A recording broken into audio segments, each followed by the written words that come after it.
E os oceanos continuam aquecendo e revelam uma realidade preocupante. O El Niño está ganhando mais força e pode se tornar o mais intenso da história.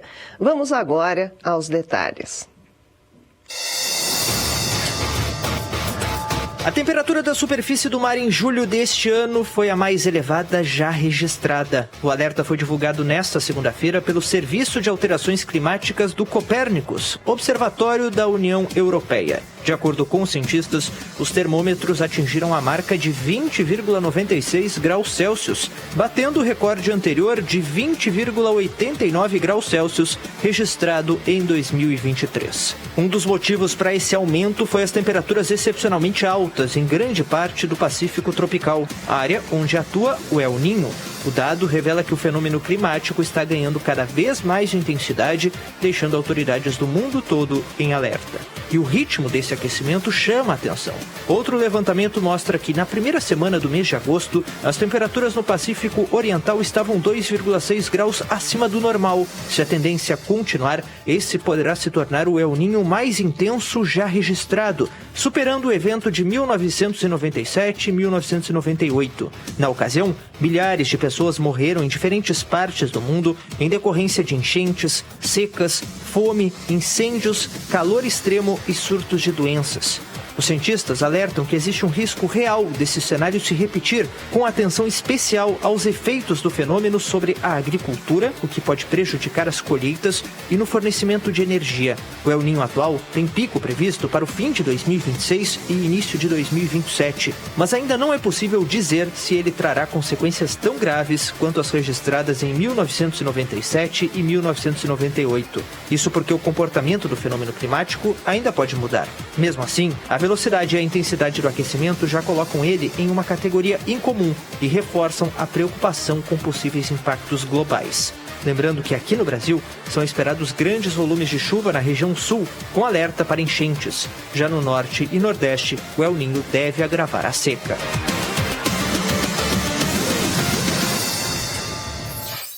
Um terremoto de magnitude 7,4 atingiu a Colômbia nesta segunda-feira. Pelo menos 100 pessoas morreram e dezenas de prédios desabaram em cidades como Cali. Os trabalhos de busca por desaparecidos continuam. O terremoto foi o mais forte já registrado na Colômbia na última década e o governo colombiano declarou emergência nacional. Para repercutir esse assunto, vamos receber agora ao vivo José Alexandre Nogueira, que é sismólogo do Centro de Sismologia da USP. Vamos lá? Vamos bater um papo aqui ao vivo sobre esse evento do dia de hoje. Deixa eu colocá-la aqui na nossa tela.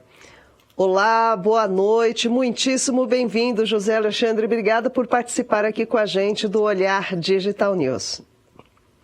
Boa noite, Marisa, tudo bom? Tudo ótimo. José Alexandre, vamos entender um pouquinho sobre esse terremoto que aconteceu. O que nós sabemos até o momento sobre intensidade e o epicentro desse terremoto que aconteceu na Colômbia, José? Então, hoje de manhã aconteceu terremoto na Colômbia, teve magnitude 7,4. E a Colômbia ela tem uma situação de encontro de placas, né, na borda de placas. Então você tem ali a placa de Nazca, que vai por baixo, né, se choca com uma placa sul-americana. Então a Colômbia está nesse sistema de encontro de placas. Foi sentido esse tremor aqui no Brasil. Por que isso acontece e mais? Há algum risco para alguma região aqui do Brasil? Não, é comum esse tremor ser sentido. Então, mesmo o terremoto estando muito distante, por exemplo, ele ficou distante de alguma das principais cidades, que foi Medellín e Cali, mas mesmo assim as ondas que viajam pelo interior da Terra elas podem provocar alguns tremores, principalmente em prédios mais altos, né, edifícios mais altos que são mais sensíveis a esses tremores. No Brasil, algumas cidades aqui foram sentidas, mas eles não possuem nenhum perigo, apenas um leve tremor para as pessoas que estão em edifícios mais altos, por exemplo. Agora, inclusive, quais são, assim, porque nós temos acompanhado alguns terremotos, né? Mas quais são as maiores dificuldades, na sua opinião, para prever terremotos de forte intensidade, como esse, por exemplo, que aconteceu na Colômbia? As dificuldades reais, assim. Na verdade, a gente não consegue prever terremotos ainda, não tem nenhum sistema que consiga prever. O que a gente consegue fazer no máximo é avisar com alguns segundos de antecedência quando as ondas chegam mais fortes, por exemplo, ou criar um alerta de tsunami, mas é um tempo muito curto, depende muito de onde você está para você fazer aquele tempo ser importante para você. Então, mas está longe de ser uma previsão de terremoto, nem a magnitude, nem quando vai acontecer, nem o local. Pois é, realmente aí pega todo mundo de surpresa. Agora, recentemente, inclusive, nós tivemos aquele forte terremoto na Venezuela. Aliás, fortes terremotos, foi mais do que um. E no Japão também. O número de eventos de maior magnitude está aumentando, José Alexandre, ou então é apenas uma coincidência momentânea, assim, da época?